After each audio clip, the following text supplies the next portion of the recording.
ಸುಬ್ರಹ್ಮಣ್ಯ ಅವರು ಮುನ್ನಡೆಸುತ್ತಿದ್ದಾರೆ. ಅವರು ಜೊತೆಯ ಅಧ್ಯಕ್ಷರಿಗೆ ಹಾಗೂ ಅತಿಥಿ ಅಭ್ಯಾಗತರಿಗೆ ವಂದನೆಯನ್ನು ಸಲ್ಲಿಸಿ ಮುನ್ನಡೆಯುತ್ತಿದ್ದಾರೆ. ನಂತರದಲ್ಲಿ ಸಾರಿಗೆ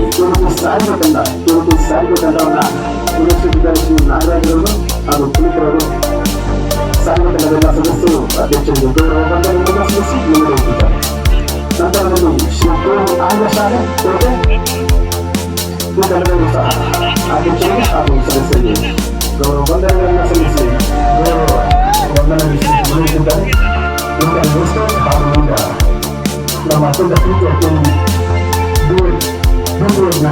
ಹಾಗೂ ಮುಖ್ಯಸ್ಥರಾದಂತಹ ಶ್ರೀ ಜಿ ನರಸಿಂಹಯ್ಯರವರು ತಂಡದ ಪರಿಚಯವನ್ನು ಮಾಡಿಕೊಂಡಿದ್ದಾರೆ. ನಂತರದಲ್ಲಿ ಶ್ರೀ ಕೆ ವಿ ಔಷಧ ಮಹಾವಿಜ್ಞಾನ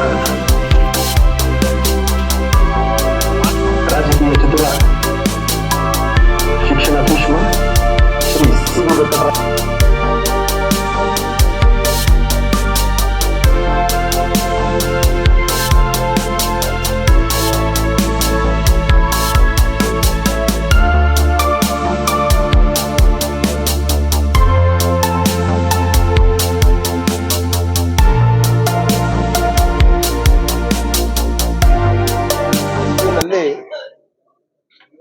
ನಮ್ಮೆಲ್ಲರ ನೆಚ್ಚಿನ ನಾಯಕರಾದಂತಹ ಸಿ ವಿ ವೆಂಕಟರಾಯಪ್ಪನವರು ನಮ್ಮ ಎಲ್ಲ ಶಿಕ್ಷಣ ಸಂಸ್ಥೆಗಳಲ್ಲಿ ಕಾರ್ಯನಿರ್ವಹಿಸ್ತಾ ಇರ್ತಕ್ಕಂಥ ಸಿಬ್ಬಂದಿ ವರ್ಗದವರು ಸುಮಾರು 500ಕ್ಕೂ ಹೆಚ್ಚು ಜನ ಇದ್ದಾರೆ.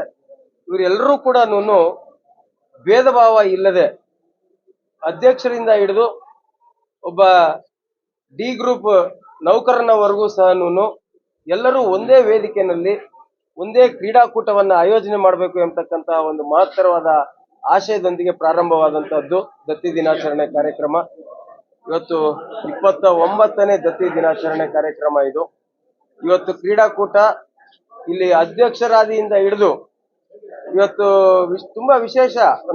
ನನಗೆ ಒಂದು ರೀತಿ ಆಶ್ಚರ್ಯ ಆಗ್ತದೆ. ನಮ್ಮ ಸ್ಕೂಲ್ ಬಸ್ಸು ಚಾಲಕ ಚಾಂಪಿಯನ್ ಆಗಿ ಕಪ್ ತಗೋತಾನೆ ಅಂತಂದ್ರೆ ನೋಡಿ, ಈ ಕ್ರೀಡೆಗಳಿಗೆ ಇರ್ತಕ್ಕಂಥ ಮಹತ್ವ ಇದು.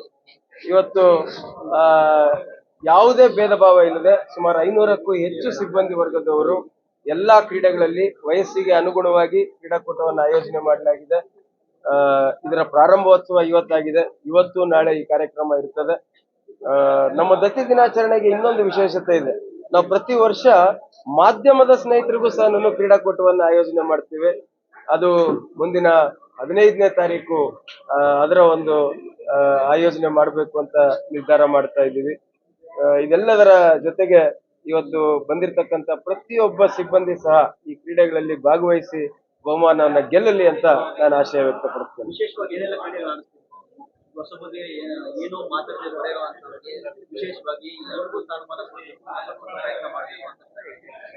ಸರ್, ಇದು ದತ್ತಿ ದಿನಾಚರಣೆ ಅಂತಂದ್ರೆ ಪ್ರತಿಭೆಗಳ ಅನಾವರಣೆಗೆ ಇರ್ತಕ್ಕಂಥ ಒಂದು ವೇದಿಕೆಯಾಗಿ ಮಾರ್ಪಾಟ ಆಗ್ಬೇಕು ಅನ್ನೋದು ನನ್ನ ಉದ್ದೇಶ.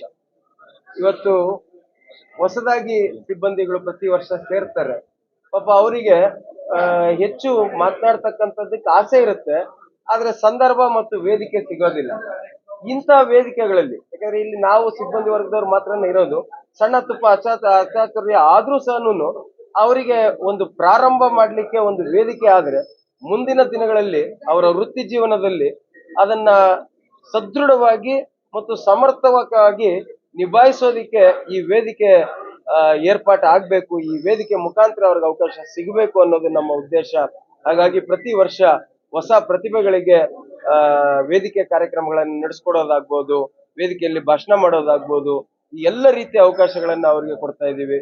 ಮತ್ತು ಇವತ್ತು ಇನ್ನೊಂದು ವಿಶೇಷ, ಇವತ್ತು ವಿನೂತನವಾಗಿ ನಮ್ಮ BPEd ಮತ್ತು CPEd ವಿದ್ಯಾರ್ಥಿಗಳು ಒಂದು ಏರೋಬಿಕ್ಸ್ ಶೋಗೆ ಮುಂಚೆ ಒಂದು ಎಲ್ಲ ಕ್ರೀಡೆಗಳ ಬಗ್ಗೆ ಒಂದು ವಿನೂತನವಾದಂತ ಪ್ರದರ್ಶನವನ್ನ ನೀಡಿದ್ರು.